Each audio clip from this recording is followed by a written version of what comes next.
Bonjour à tous et bienvenue pour cette nouvelle vidéo sur les bons étudiants. Aujourd'hui, nous allons voir les moyennes conditionnelles de x et de y.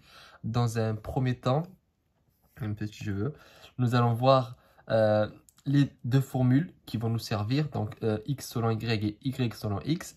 Et puis nous allons faire une petite application ici et également derrière où il y a pour y. Donc on va voir ça pour pouvoir appliquer ces formules qu'on aura vues dans un premier temps. Juste avant que la vidéo commence, je vous rappelle encore une fois qu'il y a en description deux liens, deux bons plans. Un pour économiser de l'argent en faisant vos achats en ligne et un autre pour gagner de l'argent. Allez voir ça, surtout si vous êtes des étudiants, ça va sûrement vous intéresser. Commençons la vidéo sans attendre. Tout d'abord, comme je vous l'ai dit, on va commencer par voir les deux formules qui vont nous servir pour calculer les moyennes conditionnelles. Alors, on a deux possibilités. Soit on veut calculer la moyenne de x selon y. Donc là, en fait, on a un y, on le fixe et on veut calculer la moyenne de x. Soit on veut calculer x selon, y selon x, pardon. Donc la première formule, donc c'est selon y du coup. Et ça s'écrit x, j, puisque c'est yj, donc c'est par rapport à y. Donc on met le petit j, ce sera un indice pour voir lequel de y on va fixer. On va voir que c'est assez spécial. Puis donc c'est égal à quoi? C'est égal à 1 sur n.j. n.j, c'est quoi? C'est toutes les valeurs qu'il y a ici. n.j, c'est soit ça, soit ça, ça. Il y en a 3 ici, dans notre exemple. Et c'est la somme de nij. Donc, nij, quand on vous dit nij, c'est les valeurs qu'il y a là, au milieu du tableau. Et fois xi. Les xi, c'est cela. D'accord? Donc, ça, c'est la formule. Et y selon x, donc c'est y, i. Donc là, l'indice, c'est le i. Donc le i, parce que c'est en fonction de x, donc c'est selon x, donc c'est le x qu'on va fixer. Et c'est sur 1 sur ni point. Ni point, c'est toutes les valeurs qu'il y a ici. C'est les 4 là. Là, dans notre cas, il y en a 4. Donc c'est ces 4 valeurs. Et c'est fois la somme de nij, donc c'est encore des nombres qui sont ici, fois yj. Yj, c'est les valeurs qu'il y a là. D'accord? Donc tout d'abord, on va faire l'exemple pour que vous puissiez mieux comprendre toutes ces formules. Donc, on va dire que dans un premier cas, on vous dit de calculer x1. Donc, c'est calculer la moyenne de x selon y et on sait que y est égal à 1. Donc, c'est celui-là. En fait, qu'est-ce que ça veut dire? En fait, il faut savoir que là, on a des repères. Donc, 2, 3, 1, 2, 3, 4. Quand on vous dit que y est égal à 1, en fait, c'est qu'on vous fixe ici. C'est-à-dire qu'on sait que c'est égal à le y c'est égal à 1 et on vous demande de calculer la moyenne de x sachant que y est égal à 1. Donc là, c'est très simple. En fait, vous prenez cette colonne-là et cette colonne-là et vous travaillez qu'avec ça. C'est-à-dire que c'est comme si vous aviez un tableau avec une variable. Ici, on a les effectifs qui sont ici et on a les xi qui sont ici. Et là, la formule, c'est tout simplement comme d'habitude. C'est-à-dire, on va tout d'abord, je vous ai mis la formule en fait, la forme comme dans la formule, puis après je mets directement le 20 en bas. En fait, faire ça, ça revient à diviser par 23, d'accord? Donc là, je vous l'ai fait comme ça pour que vous puissiez voir les deux formes au cas où. Mais voilà. Donc là, si on veut calculer x1, qu'est-ce qu'on fait? On fait 5 fois 1, plus 2 fois 9, plus 6 fois 3, plus 4 fois 3, et on fait fois 1 divisé par 23, ou on fait divisé par 23, c'est pareil. Vous faites ça à la calculatrice et vous trouvez que la moyenne conditionnelle de x selon y, sachant que y est égal à 1, est égal à 2,30, 2,3. D'accord? Donc, je répète, quand on vous dit que y c'est x1, c'est-à-dire que le y est égal à, ici, c'est le premier, la première valeur. Ça ne veut pas dire que y est égal à 1. Peut-être que le y, ça peut être égal à 5. Si la première valeur c'était 5, 10, 15.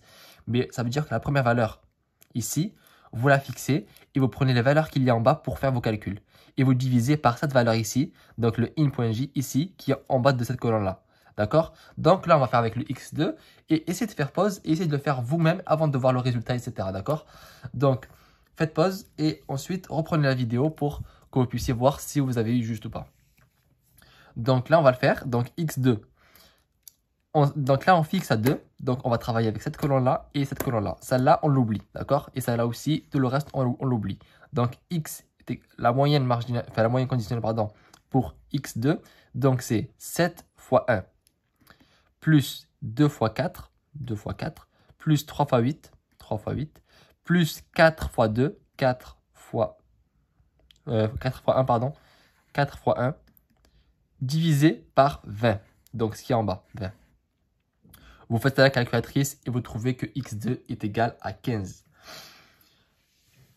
Ensuite, x3. Donc, x3, là, on oublie cette colonne-là. On prend cette troisième colonne-là et vous travaillez ça avec ça là et ça là. D'accord?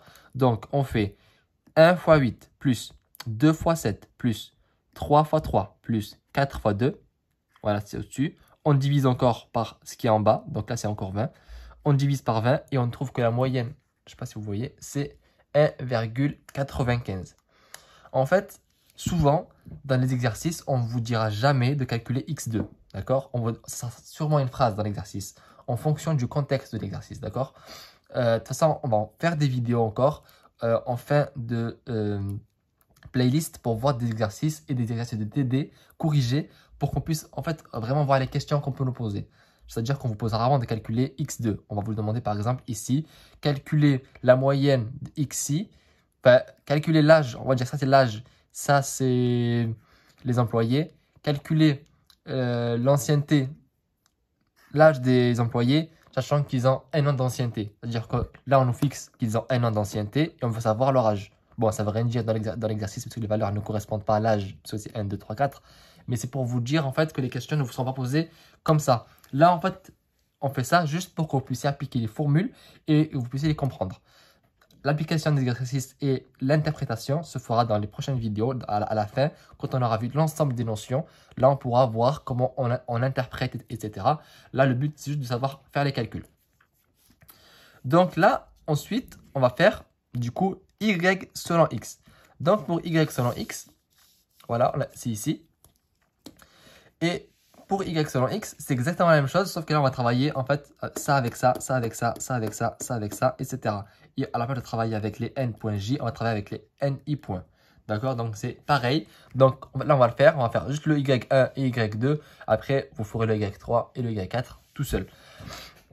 Donc pour y1, on prend ici, donc on sait que x égale à 1. Donc quand on vous dit que calculer y1, ça veut dire qu'en fait que le x est égal à 1. Donc on va travailler avec cette ligne-là et cette ligne-là.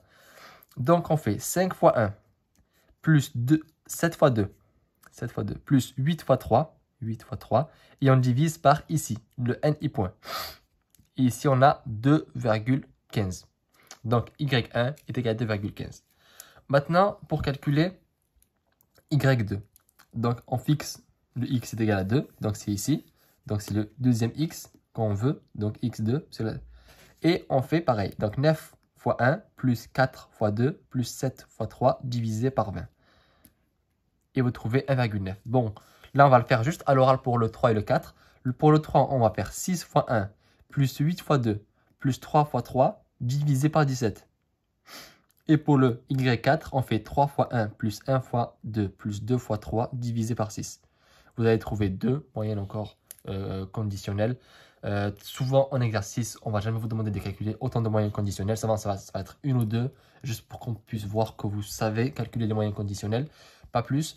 Et surtout que, comme je vous le disais tout à l'heure, ça ne sera jamais posé comme ici. Ce sera dans le contexte de l'exercice, en fonction du contexte. Donc si on parle d'enfants, si on parle d'entreprise, de salaire, etc. Bon, là, on verra ça dans les prochaines vidéos. La prochaine vidéo, on va parler de variance, les variances marginales, puis ensuite les variances conditionnelles, avant de partir sur les corrélations, etc., la covariance, etc. Donc, j'espère que cette vidéo vous a aidé et je vous donne rendez-vous dans les prochaines vidéos sur les bons étudiants.